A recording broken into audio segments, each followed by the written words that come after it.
Well, this has been a pleasure, thank you. I had one idea to share, and that involved the issue of how we influence policy. And I think a lot of the policy discussion here is focused at the European level.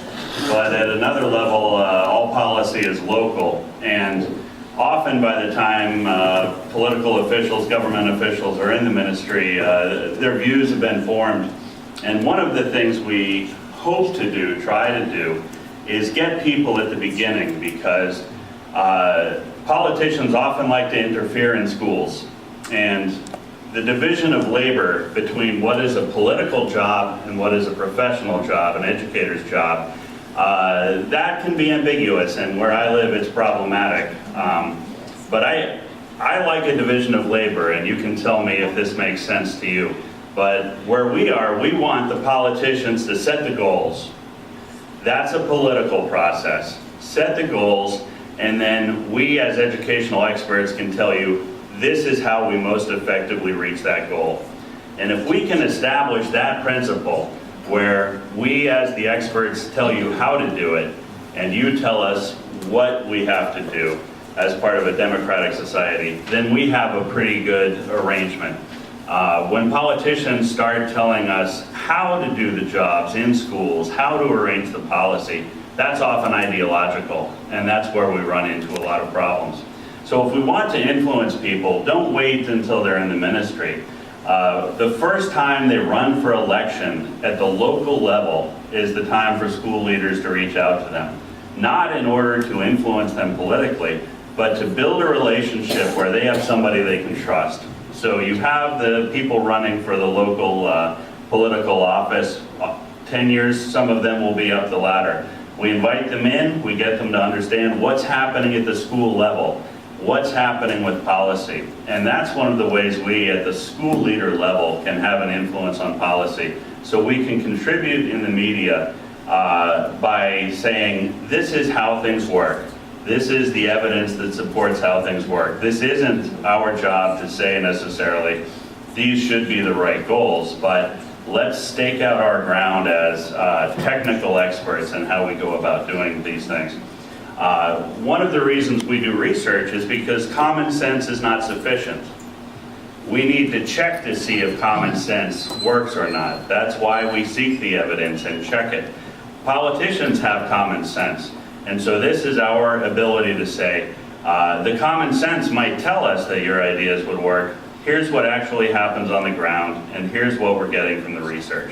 So we're not staking out a political position necessarily with them. We're building a relationship where they can trust us to say, here's what we're thinking of doing politically. How does this actually look from your perspective on the ground? And if that relationship is built, it doesn't matter if we're in the same political party or not. It's a relationship that's a professional one that has a division of labor, and that can set the ground for us to move forward in that way. That's just one idea. I'd be very interested to hear whether you think this is applicable in your context, if you try to pursue something similar to this on your own. But that is one way we can seek to influence policy. The other aspect of policy that's interesting, maybe from the history of the United States, is that people learn to become citizens not from civic education courses in schools, but from governing local schools. This is where adults in communities established the public school system through the 1830s and 1840s. For 70 years, it wasn't a professional enterprise. That's where American democracy was built, where individual citizens had the opportunity to share views, have different perspectives, work through their differences, and make decisions and have influence that impacted their local communities. That changed around 1900 when educational administration was professionalized. And that's when we had the shift from citizen participation governing schools to professionals running schools in a non-political manner. And that lasted pretty well in the United States for about 80 years. But starting around 1980 or so, we've had continuous delegitimizing of education. Public schools do not have legitimacy where we are. And rebuilding it is very difficult. There's two groups for whom building legitimacy is very difficult. One is communities that are marginalized and have been discriminated against. In the United States, this is largely African Americans, Native Americans, and Hispanics who were incorporated into the United States against their will. So this group is crucial for building legitimacy. The other group is largely conservative groups who want to see more market-based approaches and see public schools as part of government, and government has no legitimacy at all for them. I'm not sure how to reach this group, but I appreciated Jackie's presentation, drawing on some of that American research for how do we build legitimacy among marginalized communities. This is a difficult issue, but we were speaking earlier, I think, about some of the Turks in Germany, for example, and some of the messages they're getting. So if the Prime Minister of Turkey comes to Turkish migrants in Germany and says, you don't have to learn German, just speak Turkish, how do we compete with that? Well, what is the experience of a Turkish person in Germany or an African American in the South? It's not always one where they feel respected and supported by their government. So if we're going to earn their trust and earn their desire to be part of the system and accept the system, then we need to make special efforts to reach out. We don't have that legitimacy already. So how can we do that? Should we learn Turkish? Well, maybe merhaba is a start, right? Being able to say bira bira when you go into a restaurant, maybe that helps too. But when we take those steps and reach out proactively to try to build some legitimacy and some responsiveness in communities who have experienced the school as a weapon against their culture, then that can really help us move forward. And that may be a thought that can guide us in the future as we reach out to more diverse groups, even to participate in the conference, because I don't know how many native Russian speakers are here, for example, but in the Baltic states, this is a community that formerly was in charge and now is not. And reestablishing legitimacy among these communities is a real challenge. Thinking about how to do that is part of inclusiveness and equity and democracy, and a real challenge for us going forward. So I'll stop right there and open it up if anyone wants to talk, or talk amongst yourselves and grab another coffee. Thank you.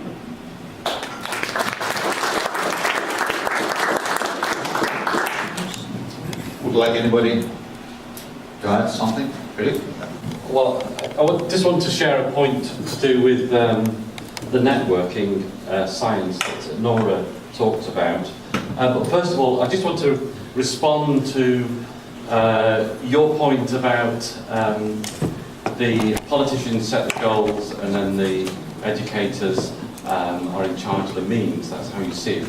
I think there is an issue to do with the ends of education, their basic purpose, which is so deep and is embedded in the profession of education that there are debates and sometimes conflict about those that isn't settled when even the democratically elected politicians have set the goals. We're particularly aware of that in England because for numbers of years there's been a narrowing of education, and that there's a tension with broader understandings of education that educators and schools do feel are important. So I think we also have to bear that in mind, that difficulty, that importance of debate and dialogue and dealing sometimes with conflict and the need to recontextualise policy within specific local circumstances. And that's probably something that we need to continue to talk about. The point that I wanted to make was, I thought that Nora's talk on network science offered some really interesting and valuable ideas that stimulated thinking about networks. And one of the models, or the two kinds of models that Nora mentioned, there was a controlled network and a distributed network.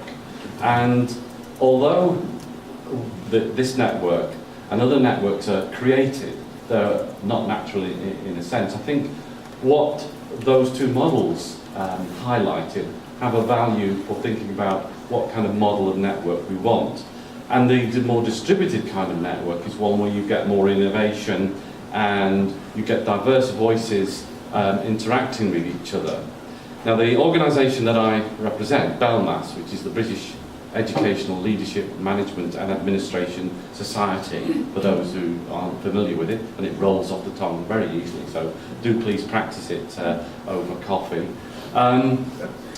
What we've done is to try and create a society, a network as it were, where the members have the ability to initiate groups and change and developments rather than it being controlled and directed by a representative group, a council as it were.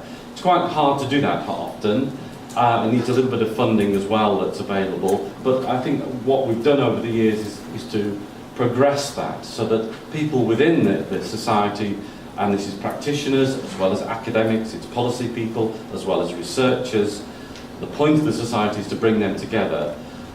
I think over the years members have had the opportunity and taken up the opportunity to create groups and interactions that are important to them. So it has something of the characteristic of a distributed network, I feel.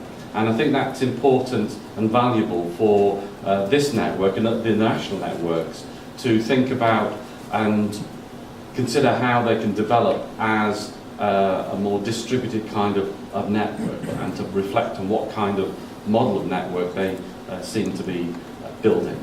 So I just wanted to share that point because I think there's things from that understandings and the literature and research on networking that will help us in practical ways when it comes to making decisions about how to make networks flourish and develop. Thank you. A very short comment to what Doyle said. I think it's a very good model. Politicians set goals and educationalists will just explain how to achieve the goals. But the question is, what is the role of academics in this system? And what's the role of bureaucracy in this system? Because it seems to me that very often academics and bureaucracy tries to do it for politicians, and tries to do for these educationalists. But I think we have to rethink, and maybe that is just the main point in this. And maybe we have to change our position. Yeah, I always got a question, maybe remarks about the model, because yeah, that's what I really like. That's the division between people and the professional role, and we playing the role in for a common goals. But the problem is if we got still the same goals, and when we are talking about the schools and the local government and the principals, there's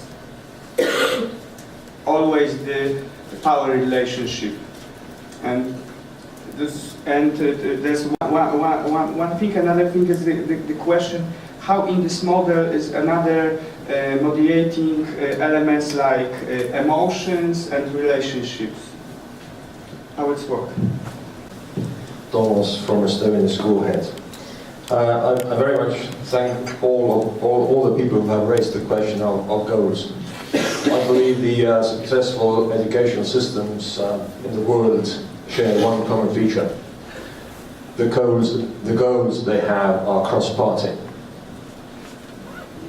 which means that in the society they have taken the time to discuss, argue and find the cross-party goals. And then it is down to the parties in power how to find ends, or according to their ends and views, how to reach there. I think one of the examples is in Finland, if I'm not mistaken. If you go to New Zealand, or if you go to the webpage of New Zealand Ministry of Education, you can read the front page.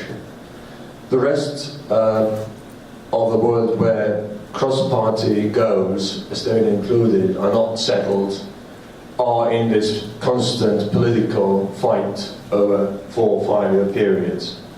And that means every party has an educational policy of its own. And I personally don't find the system sustainable in the long run.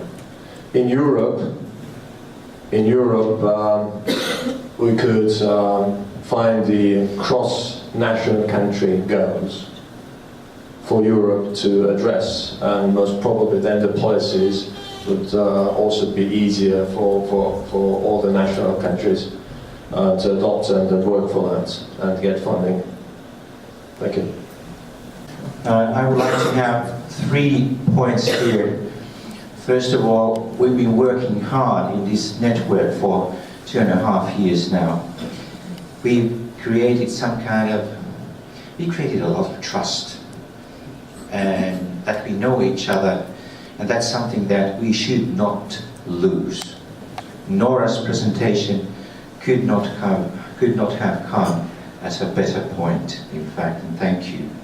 Thank you for that. So I hope we can continue with what we've created here. Then the second point, I worked 15 years as a secondary school principal. My researcher hood is somewhat thinner. I have to say that everything we discuss here, I always think about how it would be in the practice. And many of us here have said that that's the main thing. Peter had in her presentation principles shielding, protecting schools, their schools from the torrents of education policies, etc., etc. Concerning our process towards the future, I think we are at the point where we should shift our focus from why and what into how. There's also something that I've learned in Finland in our education programs, that everybody is at the moment really hungry for the how, and we should be able to support each other there a lot, because we do have a lot of knowledge and expertise in this room. The third point, we tend to refer to Finland a lot. I hope it's not only because of PISA. If it is solely because of PISA, we may be in serious trouble in Finland. For 2 years, although we do not have national tests, we've been very much aware that when the new PISA results will be presented on the 3rd of December, we most likely will not be there at the top. It's not that we are doing worse work than before. I would claim that we are doing better work than ever before. Teachers, principals, schools are doing better work than before. But the challenges in the society have increased a lot too. And because of the good PISA results, we have not been investing in basic education especially. It can very well be that we will need a lot of help and support from you when we get the PISA results on the 3rd of December. So we do have our selfish reasons to be part of us doing good work here too.